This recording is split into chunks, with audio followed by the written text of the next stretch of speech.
किस असमंजस में डाल दिया है मेरे भाग्य ने मुझे। मेरी अंतरात्मा मुझे बार बार टोक रही है कि जो कुछ मैं करने जा रहा हूं वो आचार का उत्तम उदाहरण नहीं है।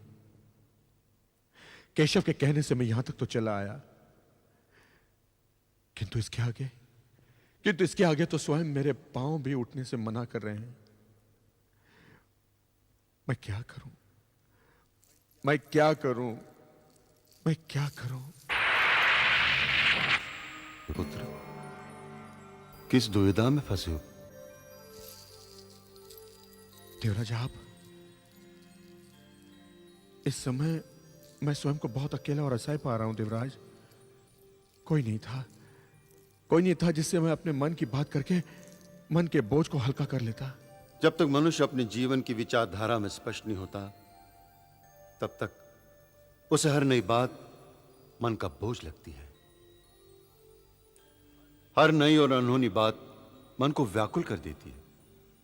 फिर भी पुत्र, बताओ, तुम्हारी समस्या क्या है? संभवतः हम तुम्हारी कुछ सहायता कर सके। केशव की बात मानकर मैंने चित्रांगदा से विवाह तो कर लिया, क्योंकि यह राजनैतिक आवश्यकता थी देवराज। किंतु किंतु आप चित्रांगदा के निकट जाने में मुझे बड़ा संतोष हो रहा है। क्यों पुत्र? देवराज, इस विवाह के उपरांत मेरे और चित्रांगदा के बीच में जो शारीरिक संबंध स्थापित होंगे, क्या वो काम वासना की पूर्ति के बहाने नहीं कहे जाएंगे? नहीं पुत्र। क्यों देवराज? दो कारणों से पुत्र। काम और वासना की प्रवृत्ति केवल शारीरिक संबंध स्थापित करती है, जबकि विवाह केवल शारीरिक मिलन का नाम नहीं। विवाह वर और वधू दोनों का एक दूसरे के प्रति उत्तरदायित्व लेने का सामाजिक ढंग है। पुत्र, विवाह शारीरिक संबंध को पवित्रता प्रदान करता है।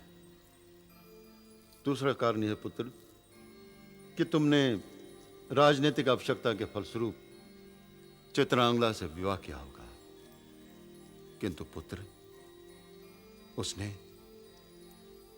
तुमसे इसलिए विवाह किया, वो तुमसे प्रेम करती है। उसने अपने मन मंदिर में तुम्हें बिठा के अपना देवता माना है। इसलिए इस मिलन पर उसका अधिकार तुम्हारे अधिकारों से अधिक है। मैं कुछ समझा नहीं देवराज। पुत्र, स्त्री जिस पुरुष से विवाह करती है, उसके तन मन धन पर भी उसका अधिकार होता है। चित्रांगदा से विवाह के उपरांत तुम्हारी पत्नी का तुम्हारे शरीर और आत्मा पर भी अधिकार है।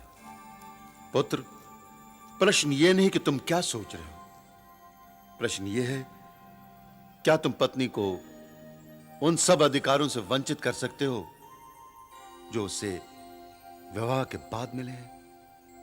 यदि तुम अपनी पत्नी की भावनाओं और उसकी आकांक्षाओं का तिरस्कार कर रहे हो, तो पुत्र,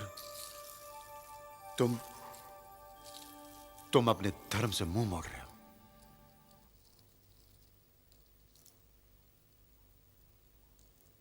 पुत्र, चित्रांगदा अब तुम्हारी पत्नी है। जाओ, धर्म अनुसार उसकी हर वो इच्छा पूर्ण करो जिस पर उसका अधिकार है। अपने संकोच को अपनी पत्नी को दिए हुए अधिकारों से वंचित करने का बहाना मत बनाओ। देवराज, किंतु मैं... पुत्र, चित्रांगदा ईश्वर द्वारा बनाई गई तुम्हारे भाग्य की नई रेखा है। तुम उसे बदल नहीं सकते, मिटा नहीं सकते, इसलिए उसे स्वीकार कर लो,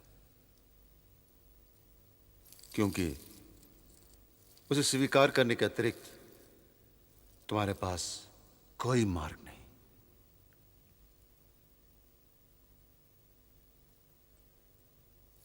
जैसे आपकी आज्ञा देवराज।